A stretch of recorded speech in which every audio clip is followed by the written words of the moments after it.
Origen y desarrollo de la Iglesia antigua. Origen, año 50 después de Cristo.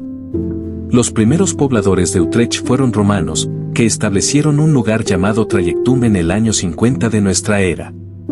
Esta era una pequeña ciudad que tenía un campo militar fortificado al lado opuesto del río Rin.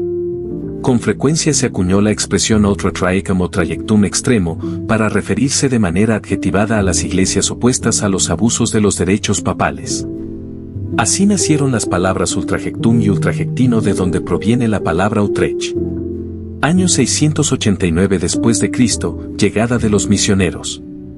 El cristianismo llegó a Utrecht por medio de los monjes ingleses que habitaban en Irlanda. En el año 689 Willibrord, Suidber y otros 10 compañeros fueron enviados a Frisia para convertir a los nativos de esa región.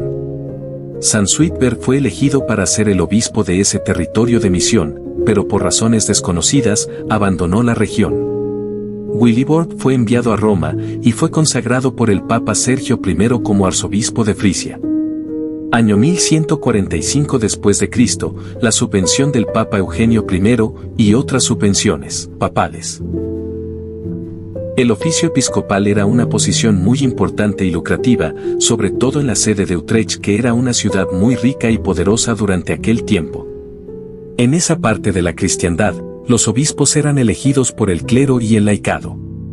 El emperador Conrado III le presentó una solicitud al Papa Eugene III para que le concediera a los 2 capítulos catedralicios de la sede de Utrecht con el derecho de elegir a sus obispos, quizás para regular y facilitar de esta manera toda la situación, la cual fue aprobada en 1145.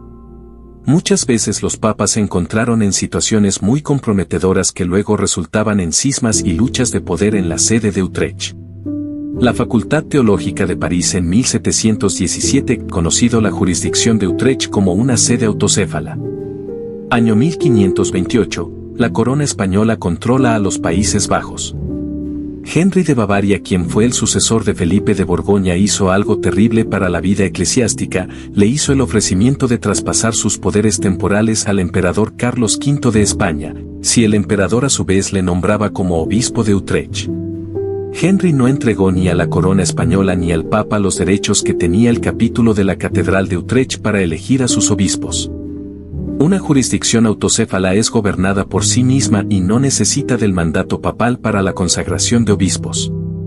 Algunos descubrimientos en la historia cristiana revelan que la estructura de la Iglesia en los siglos I y II eran autocéfalas por naturaleza.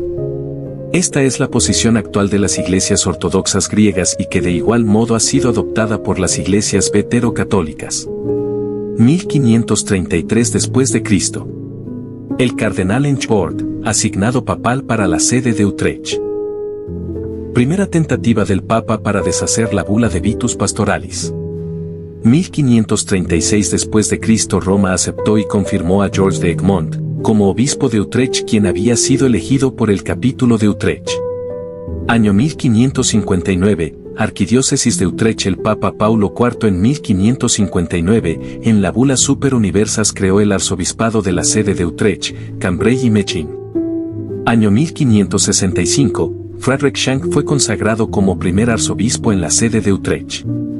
En 1566, se formó la Confederación de las 7 provincias de Holanda y se firmó un pacto en Bruselas, cuyo objetivo era proteger los derechos y las libertades del Estado en contra de la Inquisición española. La consecuencia de esto fue matanzas, masacres, incineración de iglesias y hasta de la misma catedral. La corona española organizó un ejército para invadir las 7 provincias para restaurar el orden y sacar a los reformadores protestantes. Año 1689, Petrus Cotte, sexto arzobispo de Utrecht. Con el título de arzobispo de Sebaste. En su consagración, se le pidió firmar el formulario, pero se negó a hacerlo y no lo firmó. Este fue el inicio de su persecución y retirado forzosamente de su oficio. Fueron nombrados vicarios y rechazados.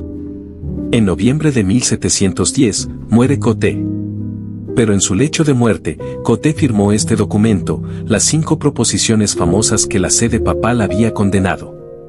A lo largo de varios años la sede quedó vacante, el capítulo de Utrecht solicitó una bula papal con respecto a su situación local acerca de la elección de un nuevo arzobispo.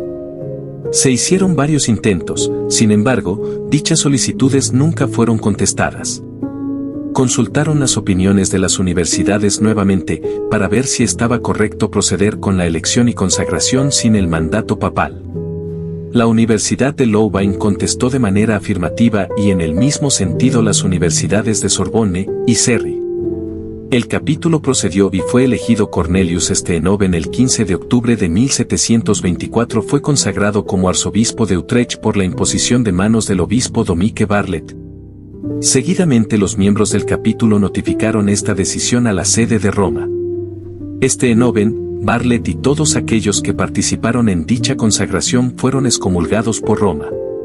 En 1853, el Papa Pío IX recibió garantía de libertad religiosa emitida por el rey holandés Willem II. Y restableció la Iglesia Católica en los Países Bajos con la indiferencia total a la ya existente jurisdicción católica encabezada por Jan van Sandan. El obispo Jan van Sandan protestó en contra de esta usurpación papal con comunicados directos al Papa y al rey. Pero estas protestas siempre fueron ignoradas. De esta forma nació el término de vetero o antigua Iglesia Católica. Se utilizó este término vetero antigua para distinguirse a sí misma de la jerarquía católica romana, la cual empezó a llamarse como la Nueva Iglesia Católica en Holanda.